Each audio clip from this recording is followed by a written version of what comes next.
राजस्थान में दूसरे चरण में चित्तौड़गढ़ सीट पर भी मतदान होने जा रहा है और इन दिनों जो कांग्रेस हो चाहे भाजपा हो, चुनावी मैदान में पूरी तरह से तैयारियां कर रही हैं। आज हम कांग्रेस के उम्मीदवार हैं उदयलाल जी आंजना, उनसे बात करना चाहेंगे कि आखिर इस चुनाव में उनकी क्या रणनीति रहेगी और क्या पूरा प्लान है।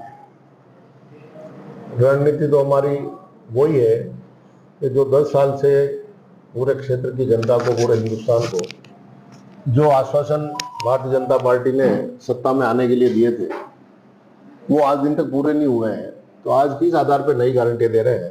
पहले वो गारंटी पूरी करिए, फिर आइए तो जनता भी उसका विश्वास करेगी।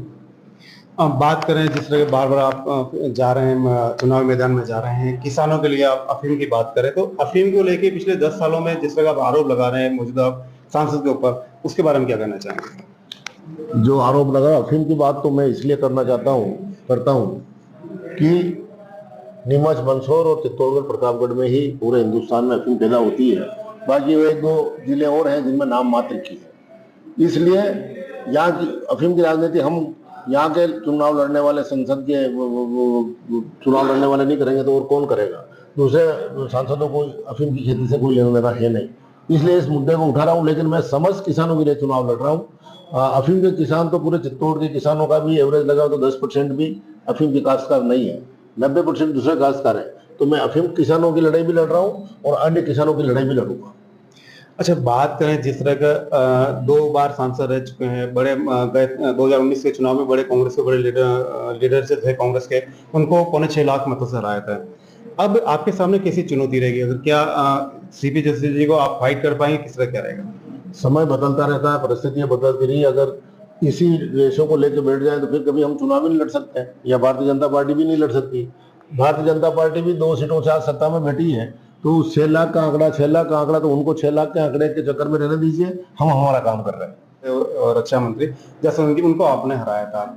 इस बार रणनीति की बात करें तो कांग्रेस क्या एकजुटता, पूरे आपके उम्मीदवार घोषणा होने के बाद क्या एकजुटता दिख रही है?